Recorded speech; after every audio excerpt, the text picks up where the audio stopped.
So, hi, good afternoon, all. Welcome, learners, to this masterclass. So, we already have our guest faculty with us, speaker with us. So now I request Dr. Amandeep to say a few words for welcoming our guest speaker for today in this masterclass. A very good afternoon to all of you. It is with great pleasure and enthusiasm I extend a warm welcome to our esteemed speaker, Mr. T. Raman, founder and chair of the Standards for Educational Advancement and Accreditation Trust, New Delhi, a global international accreditation, advocacy and facilitation organization. Mr. T. Raman is globally recognized international accreditation champion, a business journalist with 40 years of experience, and India's first and longest serving B-School ranking and rating editor at Business India. He is recipient of Frank V. Mastriana Award as Education Leader of the Year in 2014, instituted by the International Accreditation Agency IACBE of US.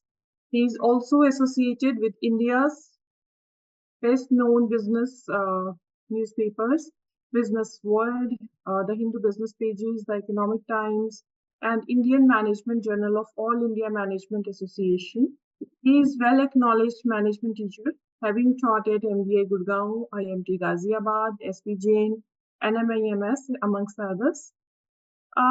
As we have all seen, that technology stands at the forefront of innovation, driving unprecedented advancements across all sectors and industries. From artificial intelligence to blockchain, from virtual reality to biotechnology, the possibilities there are limitless. I hope Mr. Raman's expertise and insights will undoubtedly illuminate our understanding of the role of technology in shaping our future. Without much ado, please join me in extending a warm welcome to Mr. Raman. We are grateful for his presence and eagerly anticipate an enriching and enlightening session ahead. Thank you again. Thank you so much, sir, for gracing this occasion. Over to you, sir. Thank you so much, Professor Amandeep. It is such a pleasure being with the entire team. Professor Kuldeep has been following up with me for quite some time. We are grateful to all of you for this opportunity to address the future leaders. To be very frank with you, I always get very excited when I address the students, especially the MBA students, because that's my forte. Because I find that the biggest issue that we find in this country or anywhere else in the world is the effectiveness of the leadership. The leadership can easily be foisted upon you. There are situations where people get promoted or they're from the family or whatever it is. They are there, but do they have the leadership skills? This is a very, very important question to be answered in any sort of forum, particularly when you're addressing the students of management. It's very, very important for us to understand that what kind of leaders are we producing? What is the kind of, not even I would say that producing is a very arrogant way of saying that I am producing. What am I assisting? In what way am I assisting? In what way am I assisting as an institution, as the faculty, as external faculty like us, and all these things? So whichever board that I'm representing, wherever I go, this is the question that I always keep asking. What is the kind of leadership proposition do you have? This proposition is what, by and large, would permeate towards my entire presentation of today and any other day. Whichever topic that I address, I always bring this issue of leadership because at the end of the day, frankly, MBA education is for leadership. In fact, many of you students, especially in the online classes, which I call it as continuous learning forum, would have industry experience, or you aspire to join some higher, industry than what you are operating in. So whatever the proposition, basically, you're looking at leadership. And how do I gain leadership knowledge along with content, skills, and various other things? So this is where I think MBA education plays a very, very important role in most of the way of learning that we have. So this is briefly, let me tell you what my thrust would be. And a little bit of detail about the introduction was quite elaborate, but except the one element was missed out, which is basically I was the executive editor of Business India magazine. I have to mention this specifically because in management education, the connect is more to do with industry than with any other institution. This is something that we need to always emphasize and understand.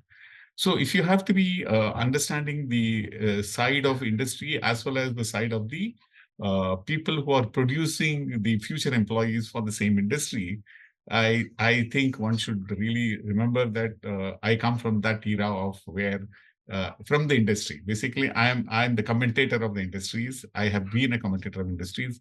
I have watched this country grow from really nothing to what it is today. In the last 40 years. There are many of us are extremely lucky to be in this kind of a position. So my perspective will come from that as well. Okay. So the content, roughly the content that I have in mind for today's today afternoon is this: future of industry and employment, the MBA that we have today, the current MBA, and what is happening to the MBA position today around the world. This is what I was talking about, basically, the content. The content that we are talking about here is the future of industry and employment, and what is the current kind of MBA that we are talking about, and what could be the future MBA that we may come up with. So here, I must tell you that a couple of days back, or probably a week back, Financial Times had come with its ranking, and in which they the main thing that they are basically saying is that the MBA is changing completely end to end. The kind of MBA that we are teaching these days in our campuses is no longer relevant. So we have to really look at the changes that are taking place today. So there is a very, very detailed analysis of what happened, what is happening. And we have also been following up on this for quite some time. In CI Trust, we have an international conference every year in which we touch upon the topics which are becoming very important for MBA programs and what is the future. So in that context, we have been talking about social impact of MBA. And that's exactly what the new MBA is programs that which even Financial Times ranking is predicting. So we'll come to that as I go down the line. There is something called vision and mission for the self, because see, the topic of this particular afternoon was that it's an Odyssey of MBA. What is the kind of Odyssey that you are really talking about? Before this launching upon your Odyssey, Odyssey is basically a journey. In that sense of the term, you must understand that you should have a personal vision, and you should have have a clarity of how you are going to go about it. You seem to be already having a certain kind of vision of where you are wanting to go. That's the reason why you've chosen MBA program. So to that extent, it's fine. But then what are you going to gain out of MBA will depend upon what you want to gain. Because MBA classroom, including this classroom, is going to be a very broad-based, not very specific to your own interest and your own choices. So ultimately, it's everything boils down to whether you learn or you don't learn. It's something like when you go into a theater, you get a ticket to go to the cinema, but to enjoy the cinema, you have to have some sort of mindset. Many of us don't enjoy the cinema. We just go to the theater and then we sit around and then waste our time not learning anything from what you've been watching. Or we learn very little and then we come out. So what I'm basically saying is it's all up to you, frankly. That's the vision and mission for the self. Student profile of the past and present, I will definitely touch upon. Online versus classroom, including hybrid, which is coming up now. There's a small spelling mistake, I can see that. Okay, technology choices and intent. What is the intent? With which, what kind of technology that are you employing in? How are you comfortable? I mean, what are you comfortable with? Why are you comfortable with? These questions that you need to really ask, and not just the institution, but even yourself when you are learning. Because there are any number of alternative learning platforms which will initiate, and you yourself might be aware of this. Self-discipline and learning. This is something which I will emphasize upon. Etiquette and ethics in technology era. This is also an important aspect. And of course, alternative learning options other than the online or hybrid or classroom learning options. There are many other options as well. What basically all this boils down to is the continuous learning mode that you should be in. This is the most important thing I would say. All right, so we go to the next slide and see what we have to say here. Future workforce. You'll see that the future workforce is actually multicultural. We can already see it in our, in offices and even in campuses. In fact, many campuses, when I was doing the ranking way back in 2000, had probably a monolingual or bilingual kind of students who are sitting there, based on the state in which they'll be learning, okay, the mother tongue and English. So that's how it was.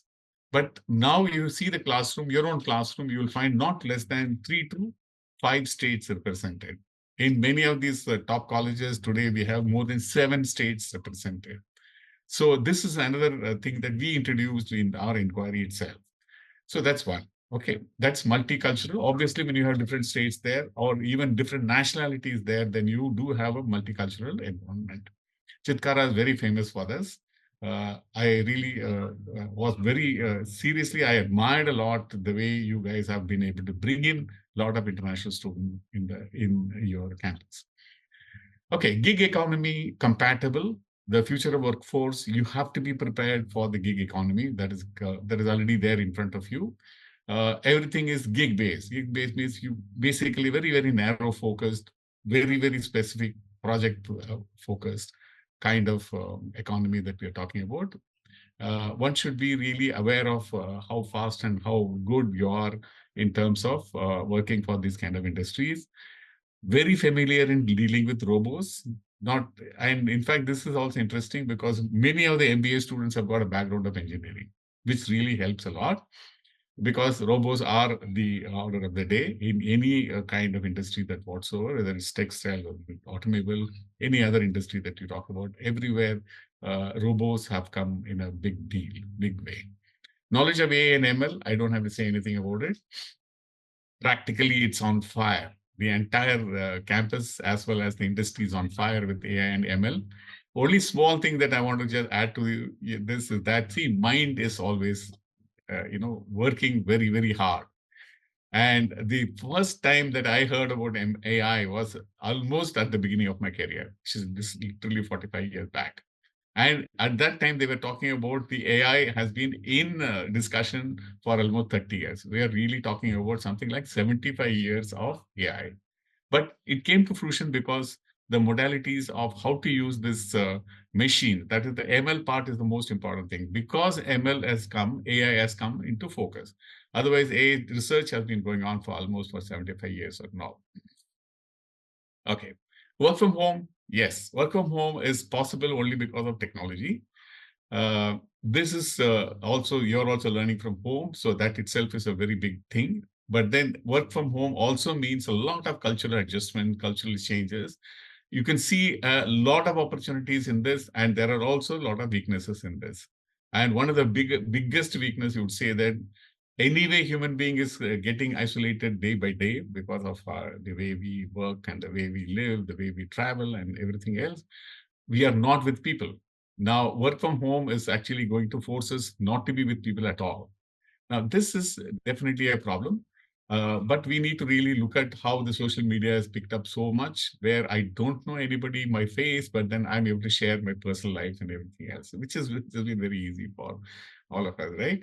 So somewhere we need to really build a bridge between, the culture and the way of learning, working.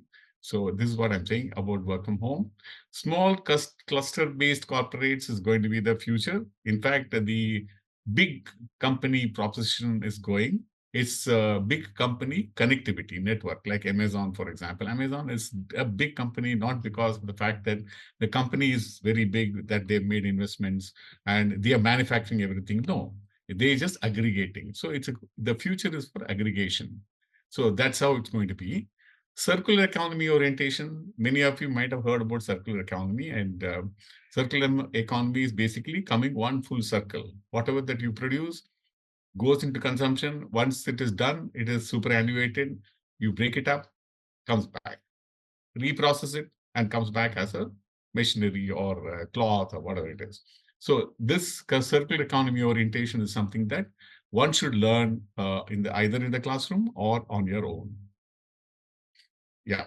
So the next one would be, let's see, in this kind of economy, gig-based, robotic-based, AI-based economy, this kind of titles are coming up. Career growth master, mid-career performance coach, executive coach, skill development coach, digital technology coach, so many of them. You will see that sustainable development, which is something which is basically ESG, as we call it. ESG jobs are very, very big now. There is lots of companies in India itself. SEBI has recently recognized almost 1,000 companies as ESG, environment, sustainable development companies we are talking about. We are, the CR Trust that I head, we are members of the United Nations Global Compact, which is basically talking about sustainable development goals. And you should see if these courses that you're learning should incorporate some amount of SDG related stuff. Because the future, the companies are looking at not just profitability, but definitely they're looking at social impact.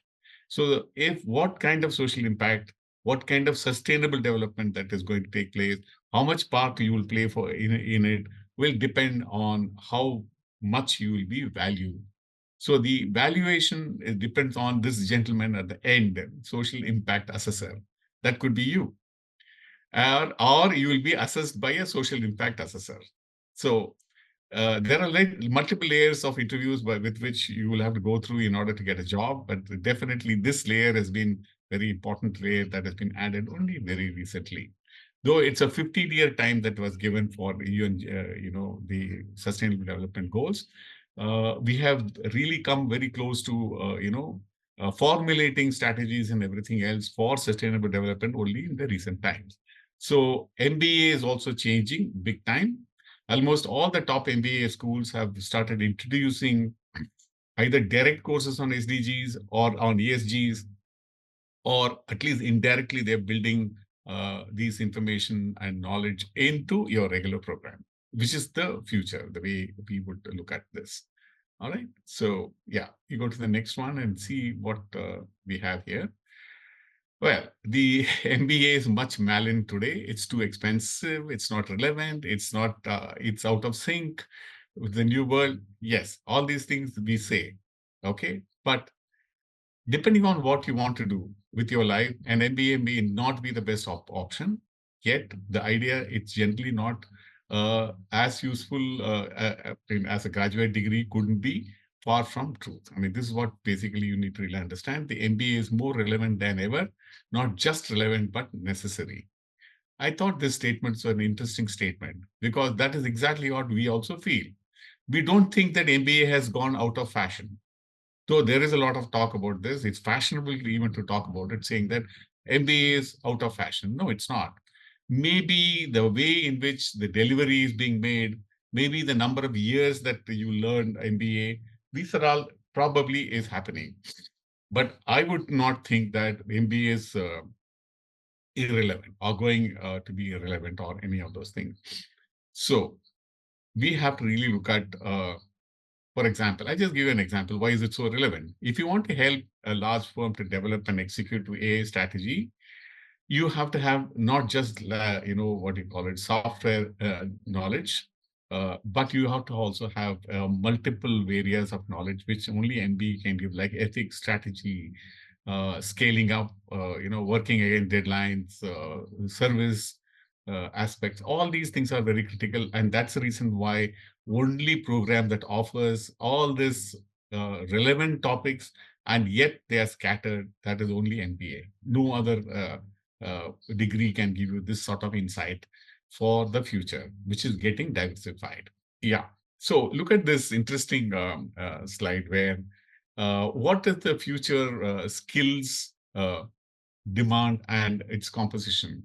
This is slightly old study, we'll say about 3 years old study. When you see this, the cognitive abilities, system skills, complex problem solving, content skills, process skills, social skills, resource management skill, technical skill, and physical abilities.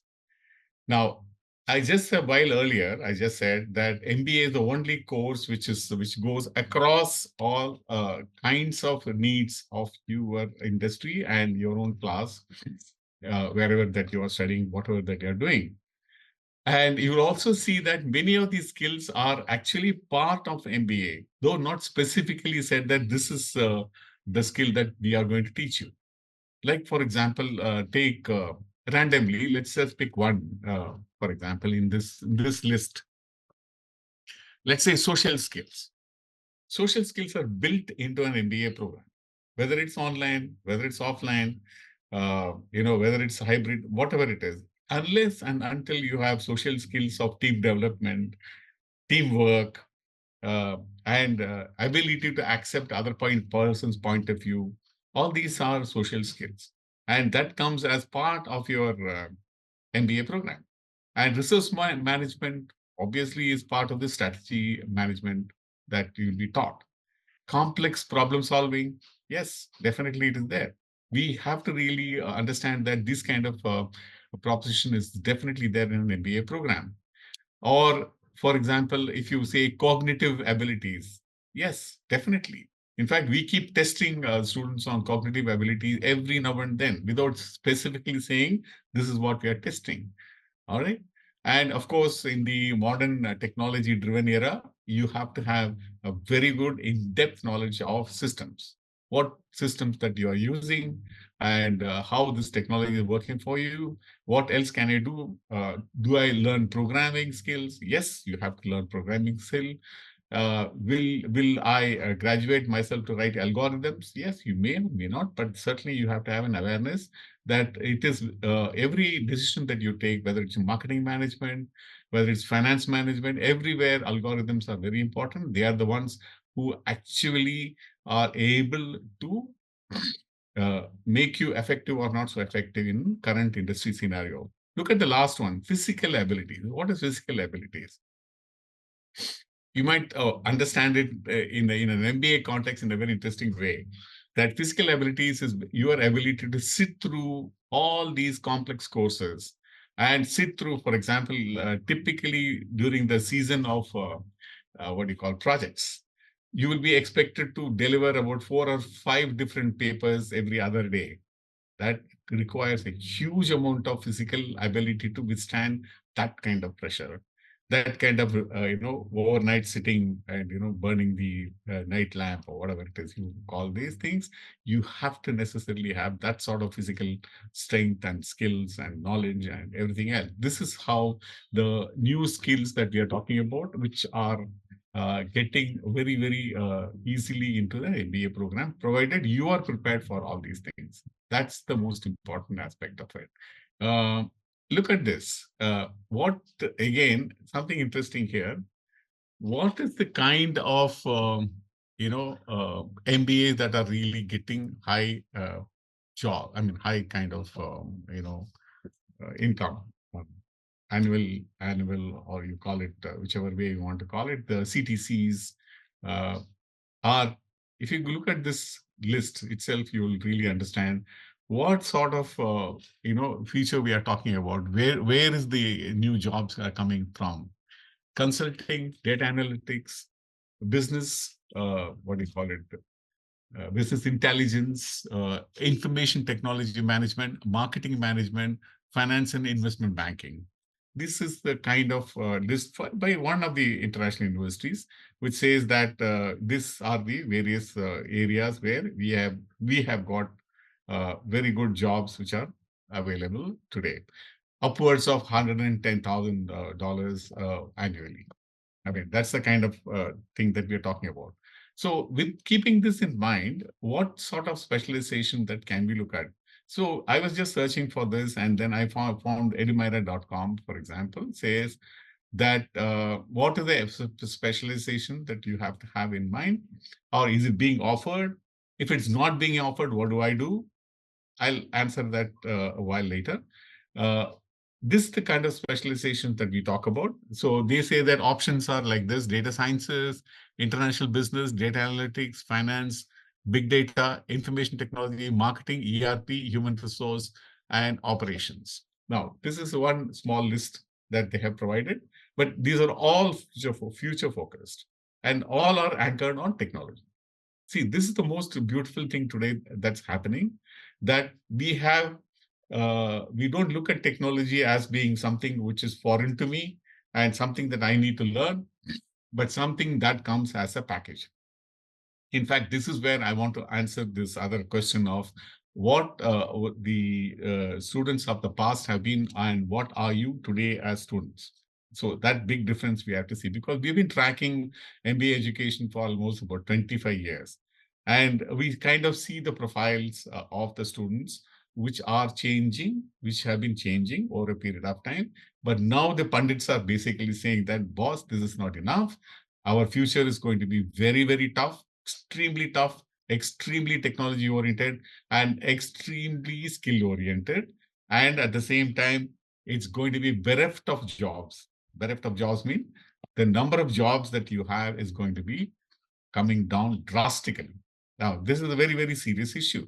So if jobs are very less and more number of people are chasing, how do you land a job? You have to have very high amount of technical skills. You have to have very high amount of learning knowledge, and not only that, updating of knowledge on a continuous learning basis. This is the most important skill that you should acquire. So for which the business schools themselves have to work very, very hard. They have to look inwards. They look at the faculty composition that they have. They have to induct new faculty. They have to orient them towards the culture of the institution.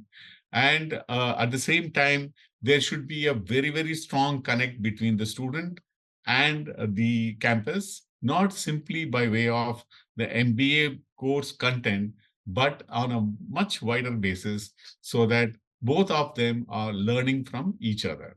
So this is where I am also one of those guys who propose very, very strong that the alumni network should be very, very active. It's no longer that alumni comes into your campus because of nostalgia. This is the classroom that is sad. This is what I wrote in this bench or whatever it is. That kind of stuff. No, that's all gone.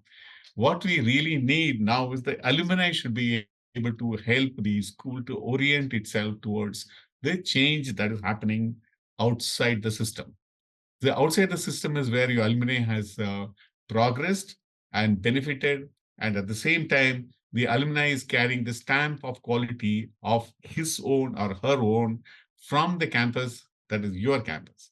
So when Chitkara alumni is coming in back into the Chitkara campus, they simply don't come only for nostalgia, but more for teaching and also for learning, because they have to learn what is happening in the campus in order to influence what is happening there, so that in future, when they have to recruit from their own campus, definitely they'll give option. After all, everyone loves to help the alma mater. So from this point of view, how do you handle your alumni? Uh, and alumni profile is also changing. It's no longer, classroom alumni that you're talking about. Even online alumni are plenty.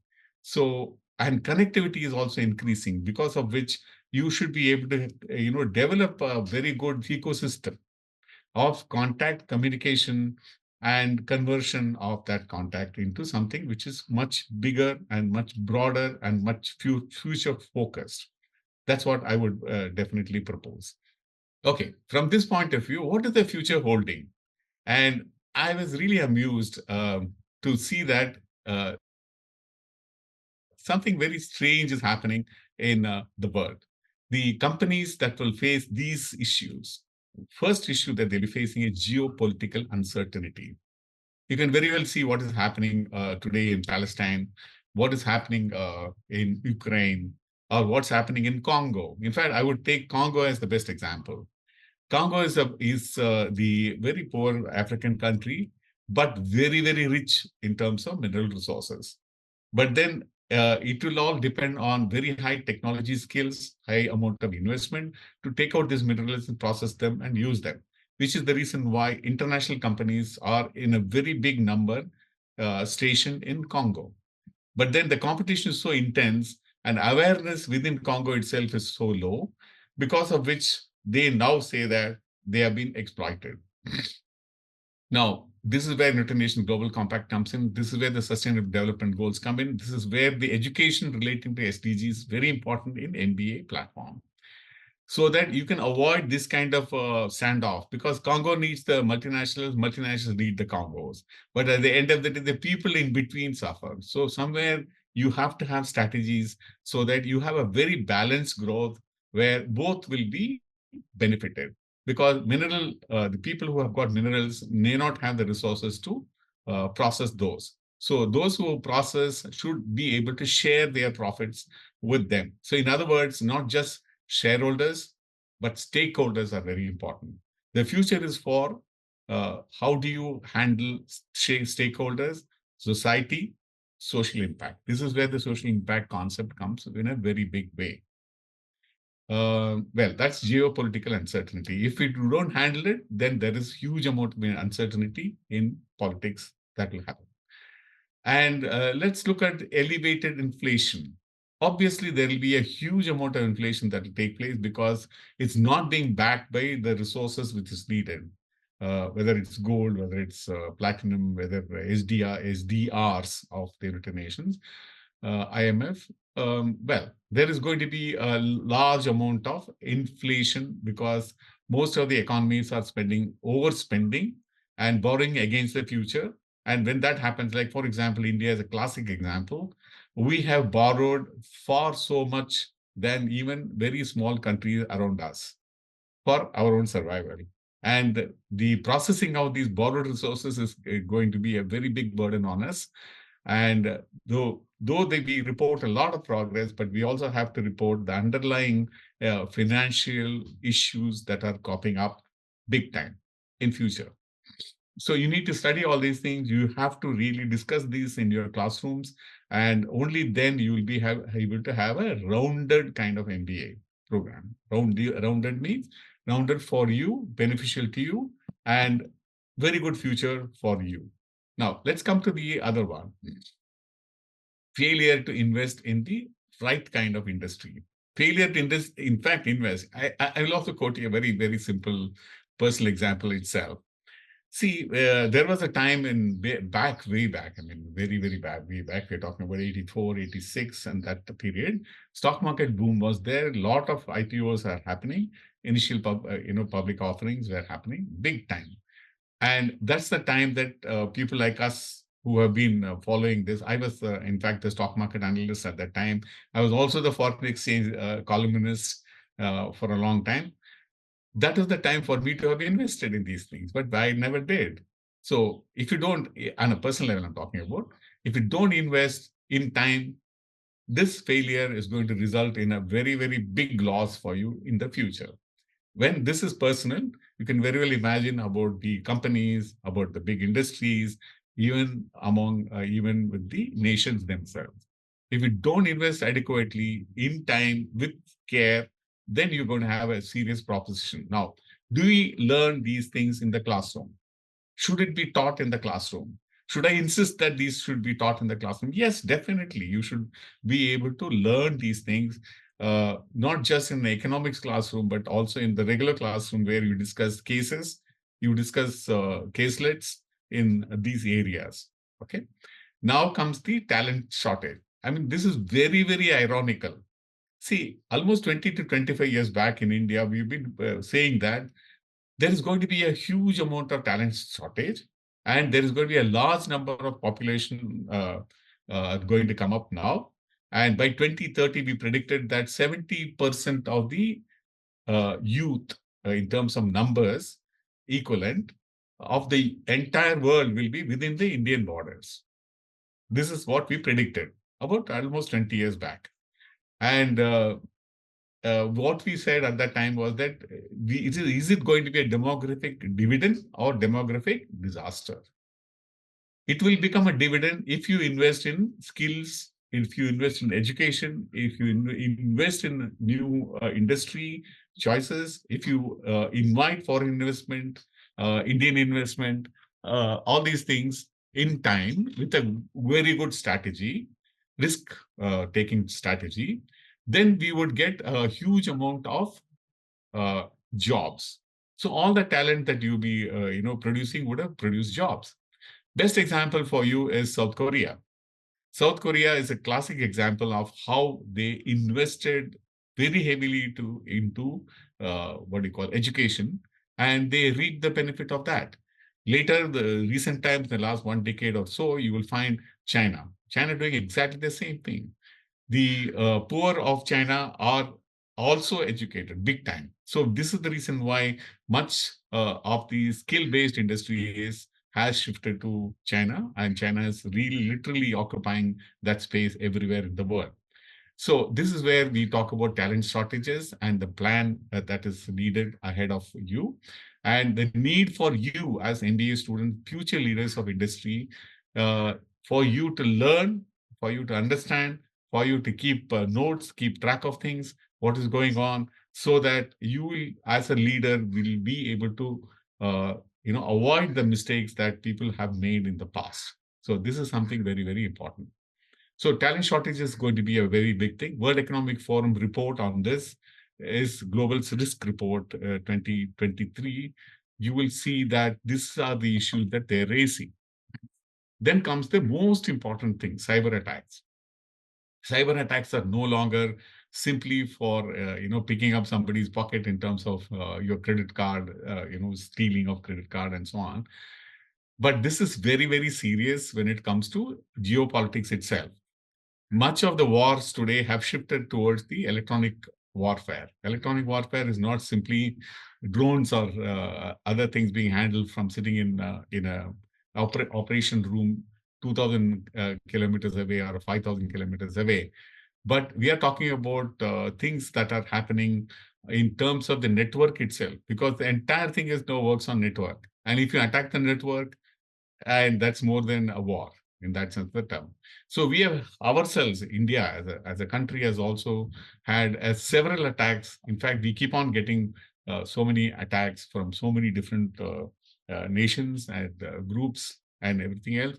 So we are now tightening the way in which we will avoid such kind of cyber attacks.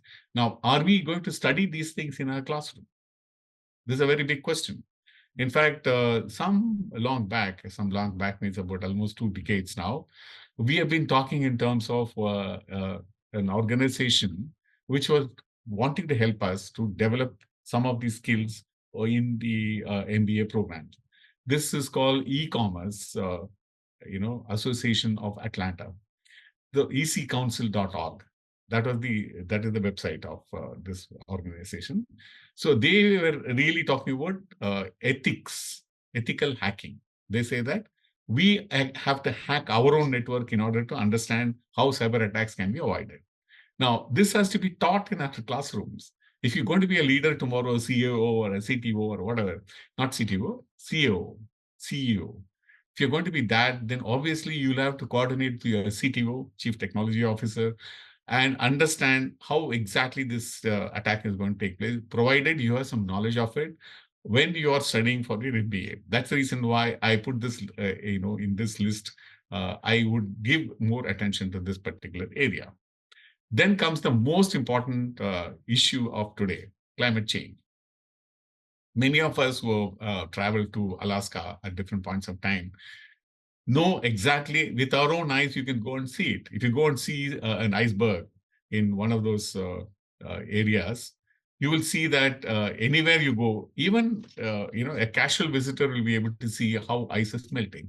This is primordial, right? I mean, ice. This is ice which belong to several million years, and that is melting. That's going to give rise to a lot of issues, and we are already seeing that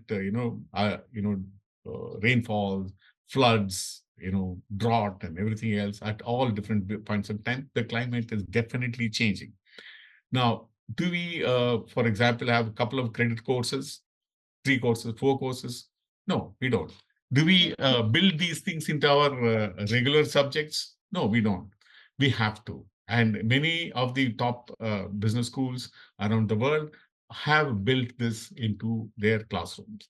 They are trying to change the curriculum focus to incorporate climate change as one of the most important subjects, because this will lead to a huge amount of tensions around the world.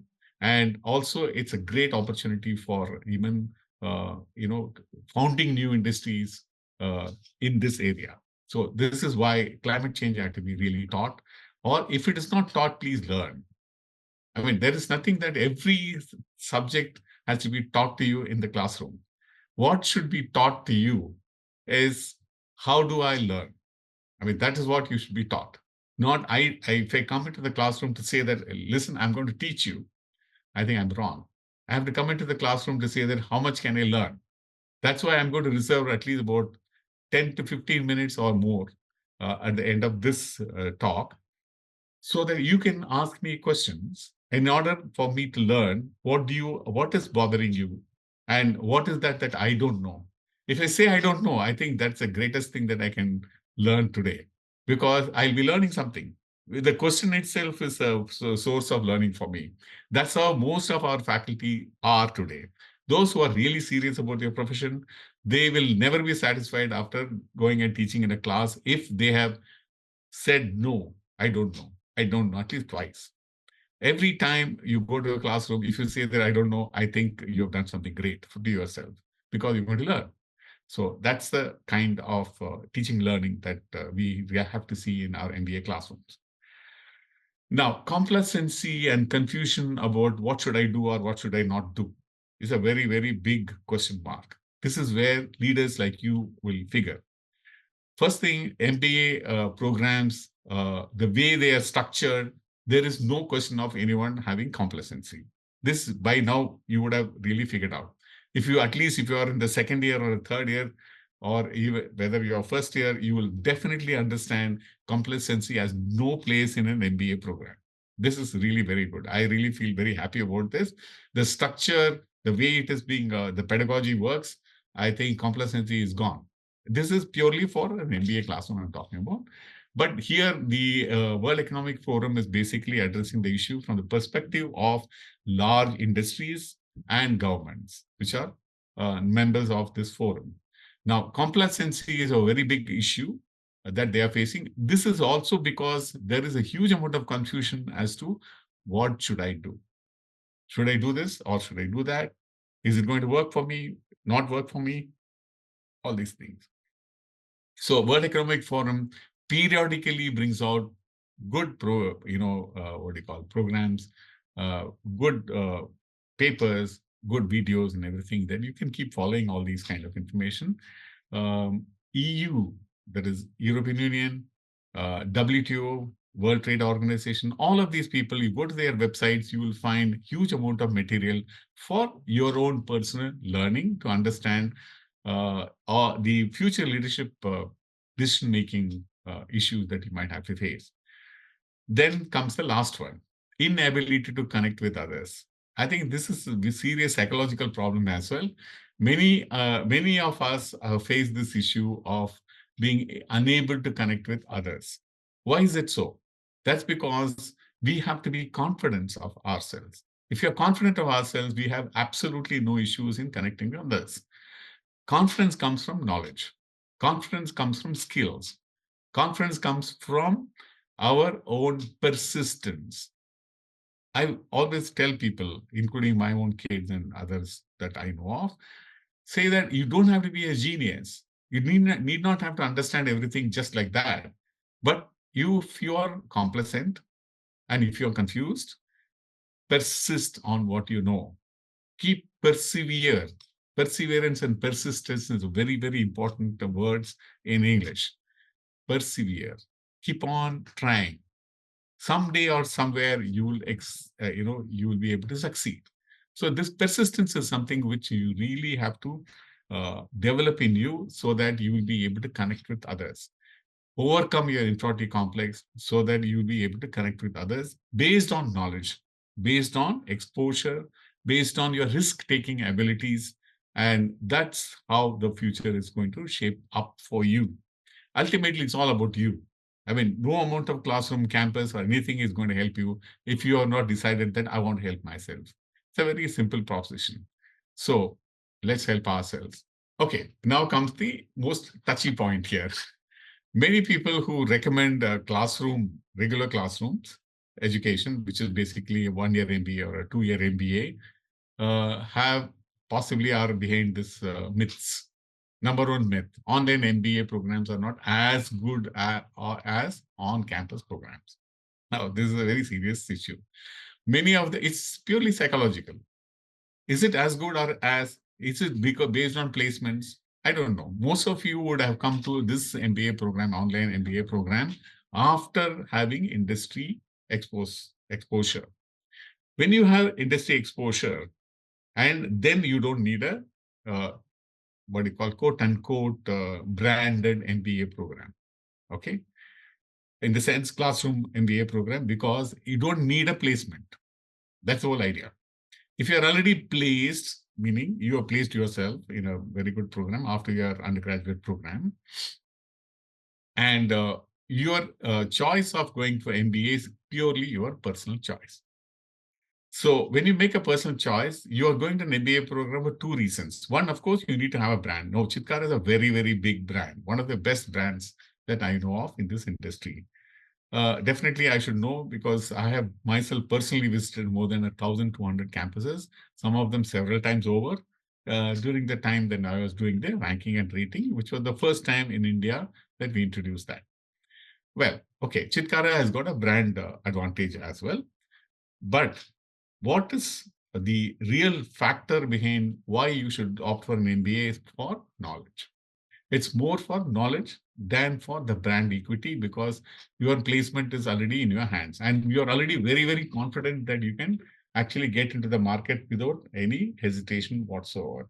So that being the case, it is as good as any other campus program because this is not what I was looking at. I was looking at, you would say that to anyone, I'm talking about you. You would say it to anyone saying that I'm going for this program only because I need more knowledge. I don't need an MBA label, quote unquote. It's more to do with the fact that I think I'm not able to understand a few things in my job because I don't have that kind of leadership skills which the MBA program will teach me. So once you're very clear as to why you're going for an MBA program, it makes the difference whether you are learning online or offline. So it's a choice that you made.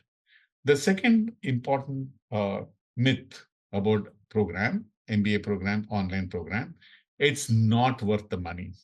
Meaning, this interesting thing again, the online MBA programs of the past means I'm talking about 10, 15 years back, 20 years back, were basically for the mass market.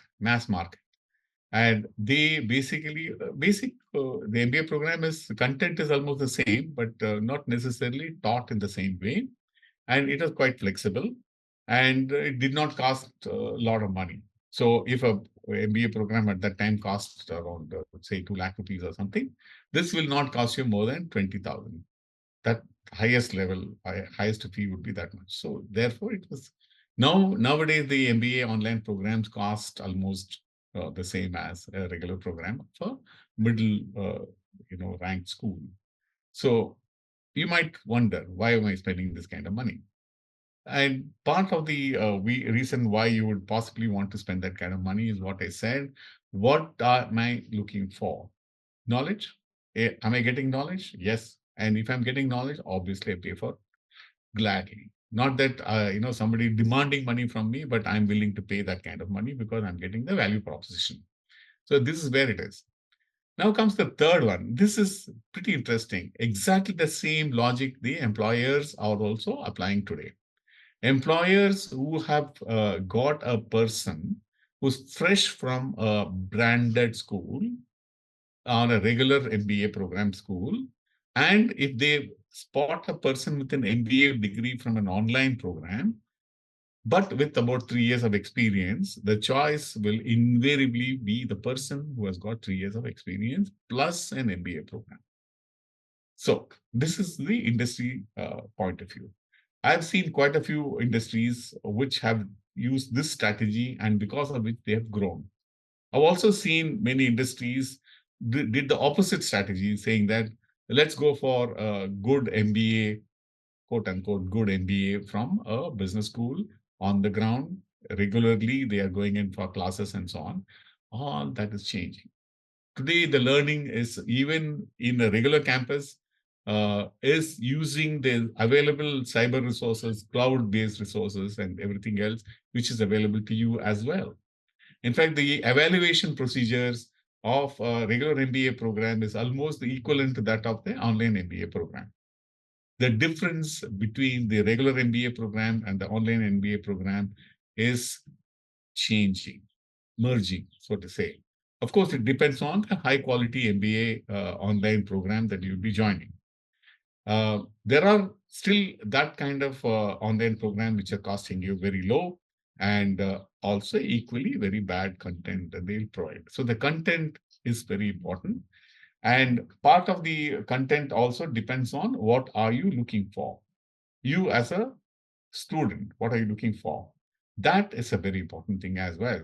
So onus of responsibility of saying whether something is as good as is a value for money, or should I be taken seriously or not seriously, all depend on you. How confident you are, why do you want to pursue an MBA program, how much knowledge have you got, what are you going to do with that knowledge, all you have to answer. When you can answer that with confidence and comfort, I don't think there is a big difference between an online MBA program and a regular classroom program. This is what I would say. And faculty, again, faculty also depends. It depends on the faculty as well. The faculty in an online program today are very, very good quality faculty. Now, finally, many of them have understood how to manage an online MBA program, students' curiosity, as well as a regular classroom students' curiosity in learning.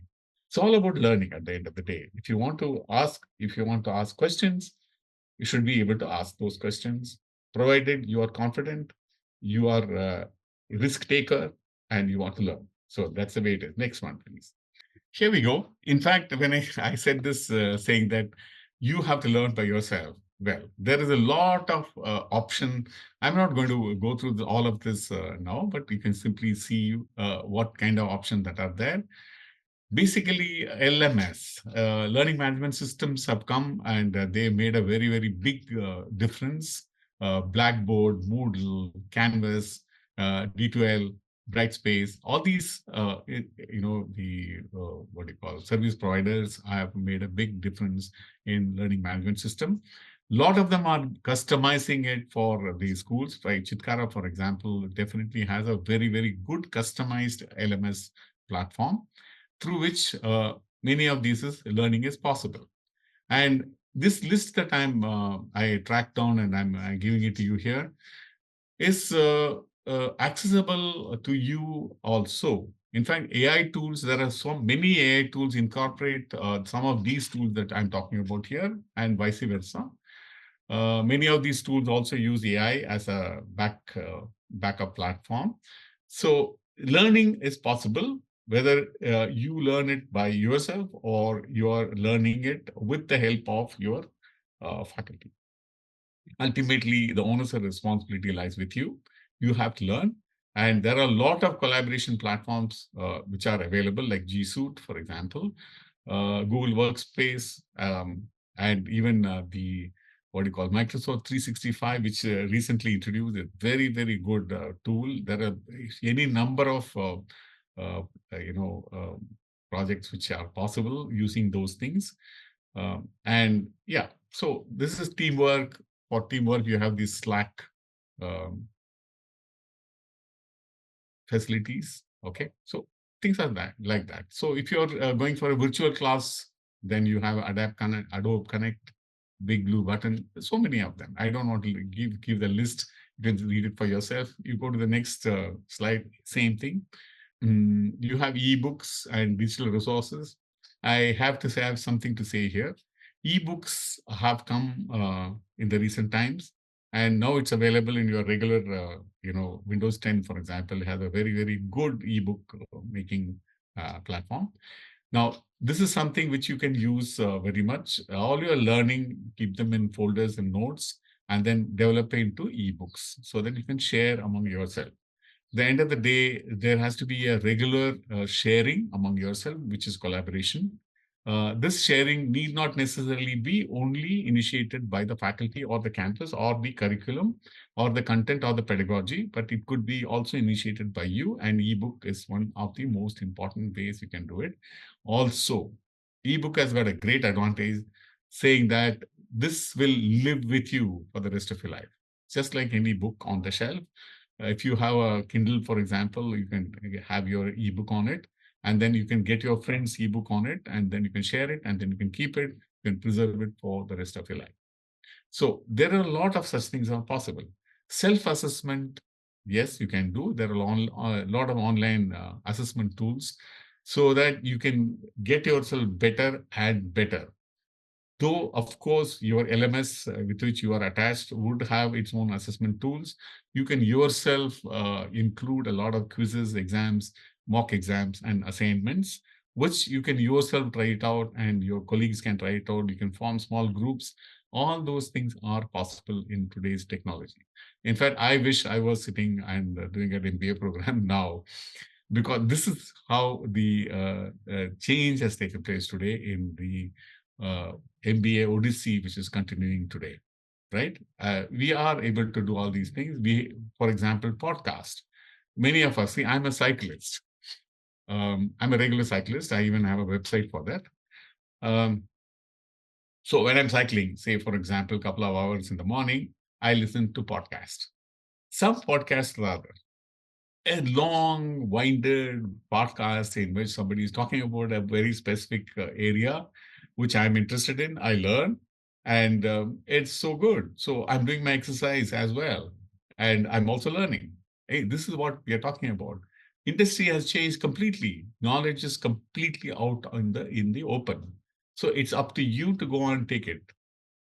Take whatever knowledge that you want. And entertainment and learning, both. I mean, VR is a great way of entertaining yourself, and augmented reality is where you will use your creativity and intelligence to learn. So there are a lot of programs which will help you to make presentations on VR platform or augmented reality platform, and you will learn a lot. And ultimately, these things will help you in your industry as well. And you have mobile learning platforms are available. Your mobile is definitely the only library that you can ever have. And you have cloud-based programs, you have adapted learning programs, a lot of things like social media platform. Of course, I don't have to say anything about it. Instagram and all these things areas. If you really want to entertain yourself, you can, but you want to learn. Yes, there are a lot of possibilities of learning. LinkedIn, for example, has come up in a very, very big industry only because it facilitated us to learn from each other and share our knowledge. And the groups that are there in LinkedIn, for example, would be, and many of you definitely would be members of that, are learning tools. And that's the way the knowledge is progressing today. Yes, if you're finished with your online MBA and you still want to kind of learn, you want to continue to learn, there are so many platforms that are available. Coursera, for example, is definitely there. Even Government of India has got its own platform in which you can learn any kind of course whatsoever that has interested you away from what you have learned. That's also possible. And NEP has been basically emphasizing on it, though I don't know how it's going to shape up for the future. But then, like I said many times in this talk itself, learn on your own. Give yourself a lot of space so that you can learn. So that's the way it is going to be. Okay, the next one, and probably we are coming closer to the end of this my own talk, so that we will open this up for any kind of discussion. I mean, I don't even have to read all these things. There are so many different options you have for learning, for keeping notes, exchanging information, and working with other colleagues. And also the most important thing, a lifetime learning. You have to continue to learn. people like me, many of us, in fact, our age, we still sit and learn at least 2 to 3 hours, every day, something new, something we can learn. And this is how the future of learning is going to take place.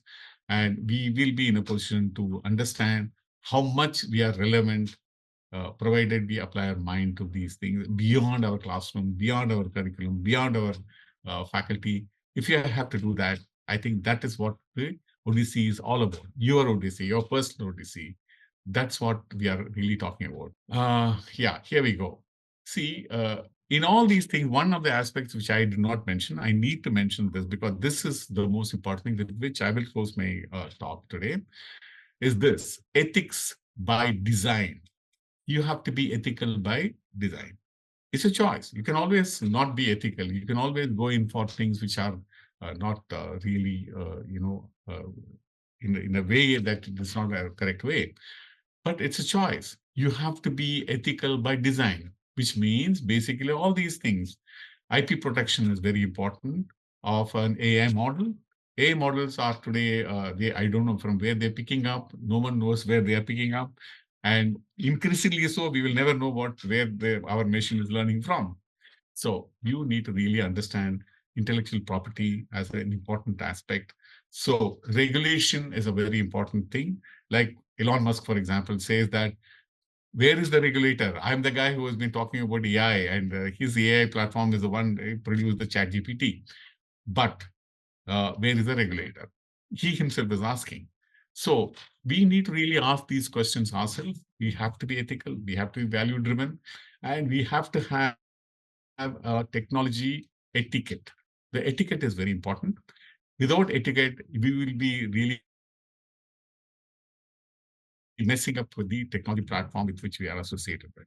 So these are the few things that I really wanted to bring up in my talk today. And any kind of questions whatsoever that you may have, please ask. The platform is now open for discussion. Yeah, next slide, and you can keep it there so that you can come to my website also if you want to, any given point of time. We are Standards for Education Advancement. We want to advance education through standards, and we found that accreditation is the best route to which we can advance our, education in a big way and benchmark ourselves the best in the world. So that's what the advocacy we've been doing in the last 15 years. So any questions? The discussion forum is open now, please. You can close this slide presentation so that people can ask questions, if there are any. Sir, I have a question, if I may. Yes, definitely. Wonderful talk, sir. I think a lot of learning, and I could see how your experience have come into these presentations and a lot of in-depth information. The government is liberalizing. You've already talked about how the industry is changing, sir. The generation which is coming to academics, that's also, again, quite different from that of ours. And of course, you have seen a very different world here. Since you visit so many institutions, you are almost the founder of rankings. How synchronized the organizations and the institutions are to the needs of the current trends, sir? And what are those suggestions that you have for an institution like ours? Because our team runs an online MBA program. How can we actually keep pace with the needs of the hours? That's a very, very good question. In fact, this question has been bothering us for a long time, and we keep asking people that, can we do this way, can we do that way, or whatever. I'll just give you a simple proposition. First of all, collaborations are always thought of as a collaboration with an international campus. We should be looking at Indian campus for collaboration. And let me link it with the online courses that you're talking about. You have an online course, great. You are teaching them with all seriousness that is there, okay? But at the same time, if the student has an option because of your collaboration, go to a classroom at their own interest and their own pace nearby. They will learn, the campus will also learn, because you will be, with them. So this sort of Indian collaborations, I'm talking about internal Indian collaboration, will help a big way in, online learning. I'll give you a good example for this. During the COVID, okay, this was not so much done in the college platforms, but definitely it was done in schools. some of the schools actually worked with each other and helped the students to go over to the nearest school, which is there, and attend the class. They did that. I mean, fag end of the COVID thing, when the government was not banning anyone from going to the classes, but they did it. So this is what I'm saying. This is a sort of, what do you call it, collaboration that I wanted to see that happening in higher education. It has not had happened. Because of the doubts, suspicion, I don't want you, you don't want me, we have so many associations. We have IMA, we have AIMS. I myself am a founder of one of the association in Bangalore. I mean, this is not going to work. I mean, seriously, it doesn't work. We have to collaborate. Yes, sir. Thank you so much, sir. And we'll seek your support to build it further. Yes, definitely. More than happy to. Great. This is also one more thing. Let me tell you, Professor, is that we have this serious problem of tongue-tied. We have a lot of questions. I'm not saying that. On a person-to-person basis, there are a huge amount of questions will come. That possibly is the reason why we still love classrooms. But to be effective learning, you have to ask. And to ask, you don't have to be in a classroom situation. You don't have to be shy. Knowledge is never got if you're shy. Dr. Amandeep, over to you because I used to have this rule of 10 seconds. In case there are no questions in 10 seconds, Right. I used to feel there are no questions at all. So No. There are a lot of questions, Professor. Frankly, let me tell you, except that we are still not have the culture of questioning elders. Quite possible. That comes to the classroom as well. So that's a strategy. Dr. Amandeep, over to you, ma'am.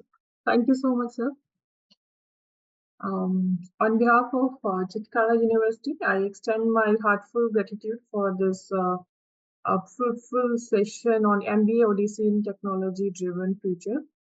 Thank you so much, sir, for your views on this relevance of MBA, what new skills we need in the future, what are the problems we are going to see in the future, how technology is changing the learning environment, how self-learning environment is going to change. Thank you so much, sir. Thank you for your views on this. I hope learners must have got a good idea how they have to change in this ever-changing future, how they can make themselves relevant, and how this online MBA can help them in their learning. Thank you so much, sir. You're welcome, ma'am. Thanks a lot, and see you again in this platform later on. Thank you so much. All right. Thank you. Thanks a lot. Thanks. Thank you so much, sir. Thank you. Thank you so much.